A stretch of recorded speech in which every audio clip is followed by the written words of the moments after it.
Hey ladies, let's talk about mast cell activation syndrome and lipedema. We definitely know there's a relationship, although it's not well researched in the medical literature or maybe even really understood which one progresses the other, but we definitely know that there is a correlation. Mast cell activation syndrome causes an inappropriate release of mast cell mediators. I was diagnosed with mast cell activation syndrome in 2016 and lipedema later.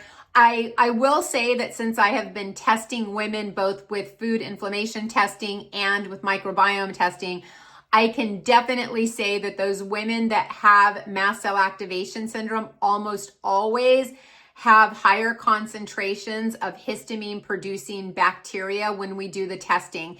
So the first thing to focus on if you have MCAS is your gut health, because you do have histamine producing microbes in your gut, but also paying attention to what you're eating and lowering your histamine load, because certain foods that are aged or fermented tend to be higher in histamine than others. So eating a lower histamine diet can be super helpful.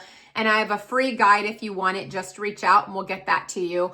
Mast cell activation syndrome typically impacts two systems in the body. Commonly, it can be cardiovascular, whether that is hypotension, low blood pressure, or autonomic issues such as POTS, or dermatologic issues like hives that can come from heat or vibration. I know for me personally, I really struggled with gastrointestinal issues related to mast cell, and I was, completely off the charts with different food issues, and my food choices seemed to be getting more and more narrow until I really got a handle on the histamine and the mast cell activation syndrome. So it is something that can kind of ebb and flow.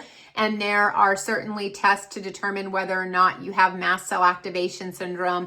And that's typically done by an immunologist or an endocrinologist, usually. And it can be really helpful to know so that you can start kind of figuring things out and getting the condition under control, because unfortunately both lipedema and mast cell activation syndrome can cause pain, swelling, and more inflammation. So then they kind of go hand in hand and become best friends, and it's like a never-ending cycle. But I wanted to give you a little bit more information and mention that I have a low histamine eating guide if you're interested, and I want you to get on the path to feeling better. So happy to give you more information. Bye-bye.